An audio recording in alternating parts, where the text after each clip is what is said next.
Le campus de Beaulieu, à l'est de Rennes, accueille de nombreux étudiants et chercheurs dans divers domaines.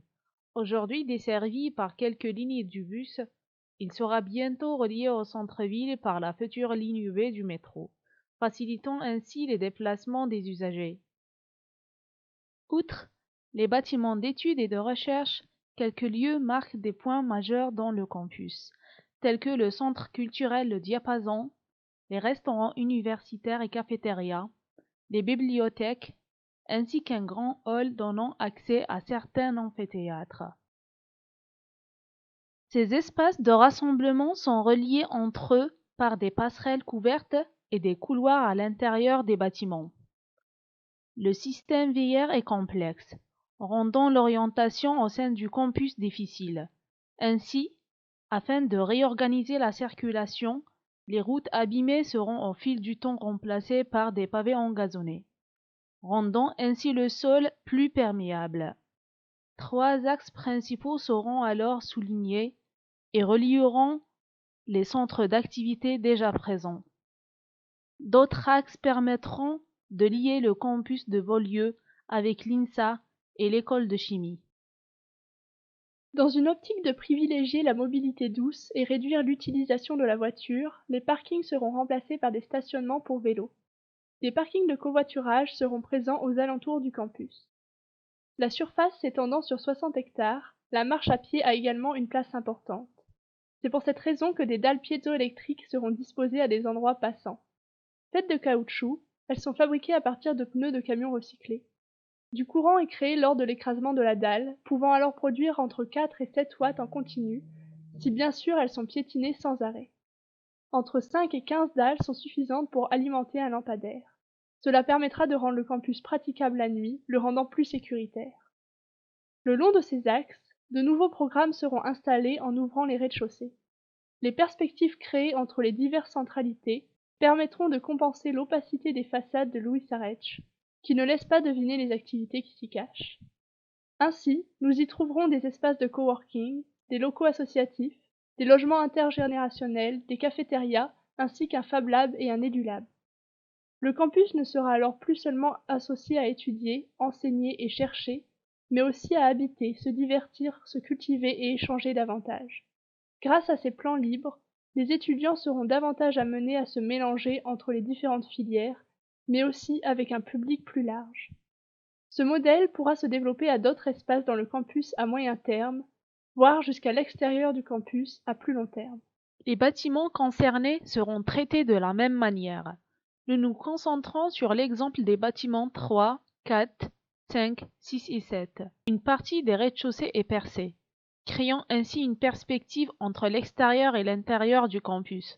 Un pôle associatif, un espace de coworking, un EduLab et un Fab Lab seront disponibles pour tout public. Des espaces intermédiaires relieront ces nouveaux programmes, favorisant les échanges et la pluridisciplinarité, et marquant davantage ce nouvel axe. Cette structure est composée d'une forme de V en bois, renforcée par des tirants en acier. Ce module est répété autant de fois que nécessaire entre les deux bâtiments. Une pente de 5% permet l'écoulement naturel des eaux pluviales. Une mezzanine lie les R+1 ensemble. Des joints de dilatation métallique permettent de joindre le bâtiment existant avec cette nouvelle structure. Volontairement large, il crée un seuil entre chaque programme. Du côté nord-ouest, le joint est doublé pour laisser un espace d'entrée dans la double peau, ajouté au bâti existant. Ces espaces peuvent être fermés et ouverts selon les envies et les besoins des usagers grâce à des portes en accordéon. Des panneaux solaires orientés sud-est complètent cette structure et protègent des rayons soleil. La création de ces espaces nécessite des excavations dans la topographie du site. Si la nature de la terre retirée le permet, elle sera réutilisée en tant que paroi dans l'espace de coworking et dans l'EduLab. Sur le bâti existant, les façades nord-est sont traitées avec une double isolation intérieure, évitant les ponts thermiques dus aux poteaux de Louis Arech, une seconde isolation extérieure en bois de cellulose, ainsi qu'un bardage en bois extérieur. La ouate de cellulose est constituée de papier broyé, dont plus de 80% provient de journaux invendus ou recyclés, ainsi que d'adjuvants pour améliorer la résistance au feu, aux insectes, aux moisissures. Elle bénéficie d'une très bonne inertie thermique et acoustique et apporte une forte plus-value sur le confort d'été. Quant aux façades orientées sud-ouest, des doubles pots permettront de conserver la typologie tout en améliorant les économies d'énergie et la ventilation. Leur positionnement est justifié par des ombres portées de bâtiments qui assurent un apport solaire suffisant. En créant une zone tampon thermique, elles servent de préchauffage solaire de l'air en hiver et réduisent ainsi les consommations. En été, la circulation d'air permet de rafraîchir la façade. Leur distance par rapport à la façade invite à différents usages en rez-de-chaussée, comme extension des dulabs ou encore des espaces de travail.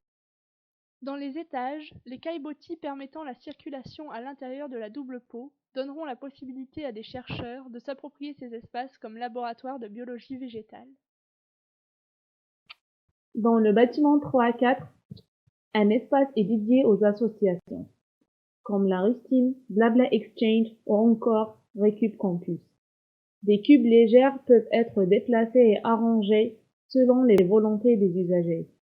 Cela permet des dispositions pour diverses temporalités. Simple siège pour le jour et gradin pour le cinéma et spectacle le soir. D'autres parois modulables pourront au besoin diviser l'espace. À l'étage, une bibliothèque libre est à la disposition de tous. Tous les rez-de-chaussée sont utilisés comme extension des programmes du rez-de-chaussée. Une partie du plancher est supprimée afin de créer des mezzanines pour faire le lien entre les deux niveaux. Dans l'espace intermédiaire attenant, des tables modulables peuvent être déplacées et arrangées selon le nombre de personnes et la place voulue pour y travailler. Dans le plan libre du bâtiment 5, des parois en terre sont creusées et créent un espace accueillant de coworking. Des espaces cloisonnés à l'étage offrent un peu plus de calme à ceux qui le désirent.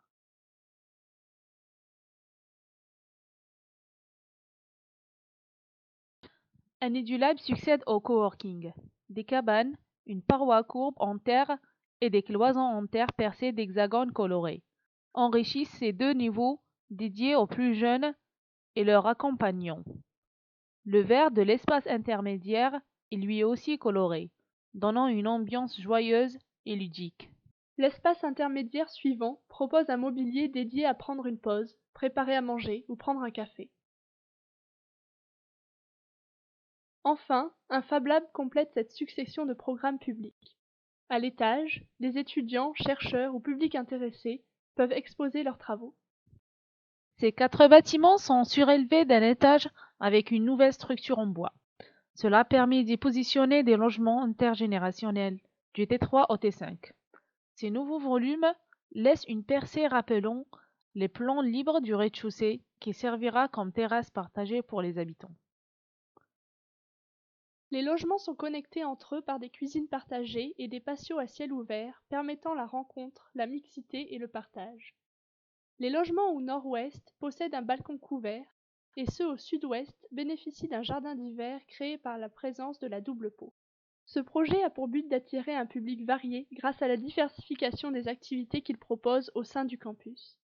Cela engendrera un lien plus fort avec la ville et sa vie urbaine.